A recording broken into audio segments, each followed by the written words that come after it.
And we have just received breaking news that U.S. President Donald Trump has fired his national security advisor, John Bolton. He said, quote, "I informed John Bolton last night that his services are no longer needed at the White House." The firing comes amid reports of divisions in the Trump cabinet over a canceled peace plan to invite the Taliban in the United States. This is indeed a breaking news. John Bolton has been part of the Trump administration over the last years, and he has been a key player in the formation of different U.S. policies, especially in the Middle East. And I'm joined here with Professor Wehbi Baisan. Professor, the topic of today's brief is, of course, establishment of safe zone in northern Syria. But this breaking news, John Bolton has been fired by Donald Trump. And Bolton, I believe, was the mastermind of many policies of the United States in the Middle East during Trump administration. So please tell me, what are your initial thoughts? Well, first and foremost, Trump continues surprising us. Every now and then we find something new. Like John Bolton, all during his career, let's call it a successful career. We may not necessarily like all his policies towards the Middle East and Turkey, all these issues, but nevertheless, he was one of the most senior in Trump administration. We know there were some disagreements. We know he really had one of these aggressive U.S. policies he masterminded in the Middle East. So it reminds me those cowboy movies when John Wayne used to say, first shoot and then ask. So this is to say that, why are you bothering negotiating with Iran? Just go shoot. So he was this kind of person. So, but it seems the latest developments in the U.S. has led a sudden decision, just because when, according to Trump, he says, we just informed John Bolton his services are no longer needed. But this is the approach when he was acting in a TV program 10, 15 years ago in the U.S., a successful one. His most famous sentence was, you're fired. You see? So that's exactly what we see now. And of course, we will wait and see how U.S. policies concerning our region, whether will change any other direction. But this certainly is a surprise for many of us. Definitely. And it also says that the firing comes amid reports of division in the Trump cabinet over a canceled peace plan to invite the Taliban to the United States. But like you said, Donald Trump is a big fan of his famous phrase, "you're fired." And we have previously witnessed over the last few years that he has fired many people from his own administration. But was it expected? Because we could see that Donald Trump and John Bolton do not agree on many issues. I'll give you one example. Last year, in December, President Donald Trump announced that he will be withdrawing troops from Syria. Then, I believe in January of 2019, John Bolton was in Israel, where he said that he said something which was the complete opposite of what U.S. President Donald Trump said. So there were disagreements between them, or no? Well, actually, this also the strength of U.S. democratic culture. I mean, in politics, you can still work with people having different ideas, different opinions, you see. So that's pretty normal. But what is not normal is that amid reports of these disagreements, and eventually you kind of such a senior advisor or senior career diplomat and politician, John Bolton, just like that you inform him. So we don't know what events led to dismissal, obviously. We don't know nothing about it. But nevertheless, it's a great surprise because John Bolton has serious supporters like Israel. And many of the policies, you can see that, for example, he's not really keen on supporting two-state solution. He's like often was very vocal, as if Netanyahu speaking, not John Bolton himself. So he had many criticisms in the U.S. On that regard, and he was asked to have more balanced policies developed in the region. That's what we need. But he disregarded all this. But it seems something behind curtains, there was really much more going on.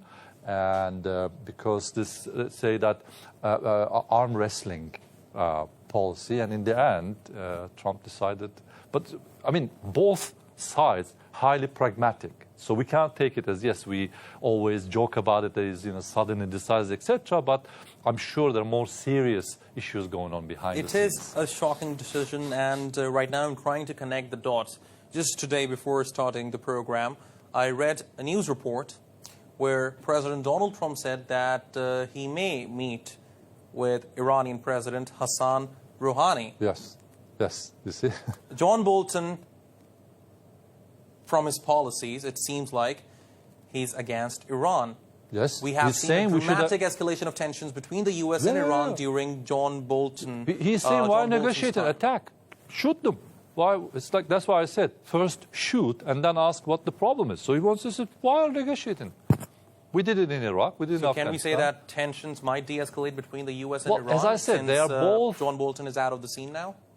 That's what I think. I think we should really carefully observe. I'm sure there will be some changes, and because he was, as I said, I was always worried in his winning hand in any issue. Like, we don't want anyone attacking Iran.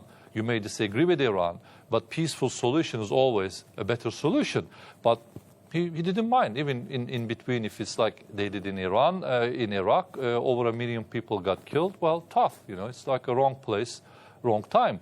No, you cannot develop policies like that. So in the one hand, I'm hoping that John Bolton type of politicians out of way probably have more peaceful U.S. policies in the region. You see, that makes me a little bit hopeful.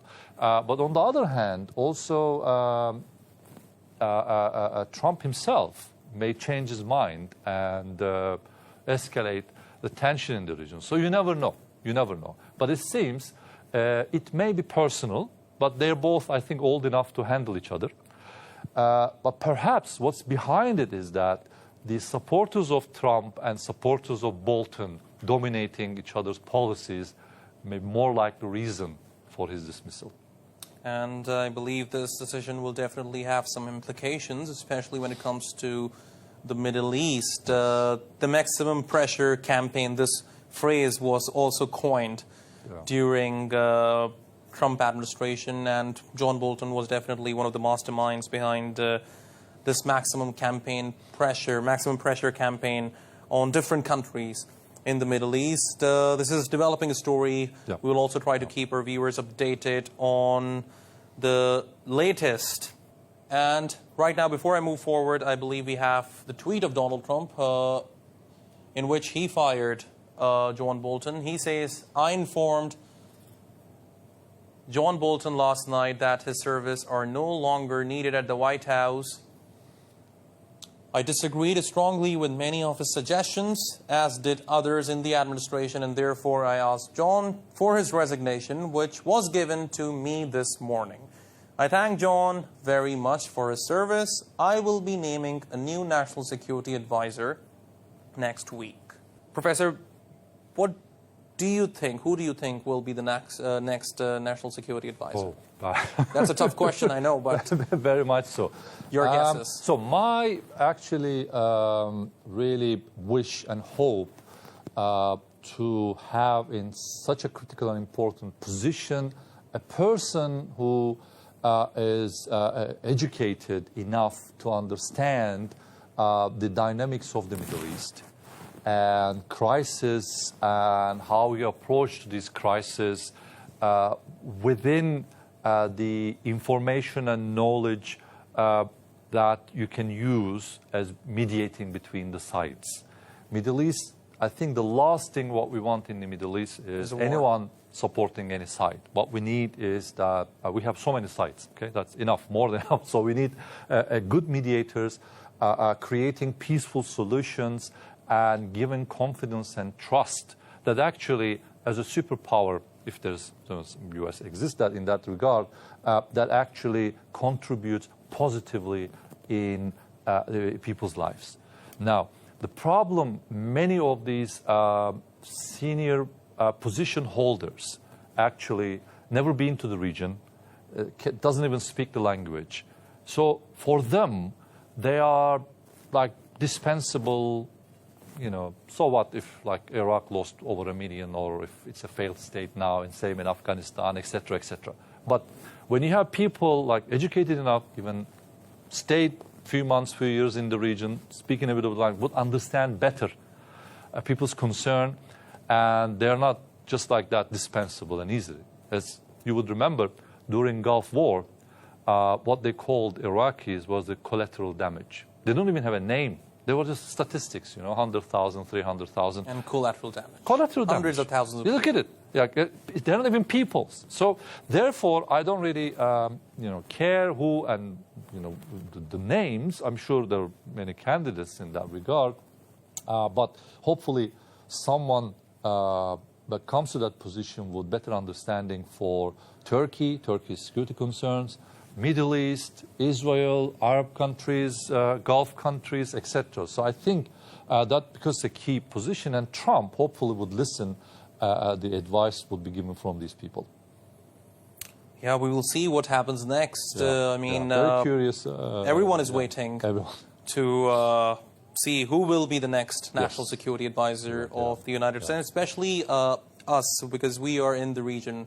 Definitely, people who live in the Middle East and countries around the Middle East. But I wonder, I mean, I don't know why, but somehow we had this CIA director, the first woman, actually, I don't know, she has a bit of a dubious past, but there are rumors that she's also kind of rising in the ranks, so we don't know. We'll see what happens. Yes, So, A-News breaking news, U.S. National Security Advisor John Bolton has been fired by U.S. President Donald Trump. He tweeted that he will be naming the new National Security Advisor later this week. This is the developing story. We will keep you updated as we get more on this.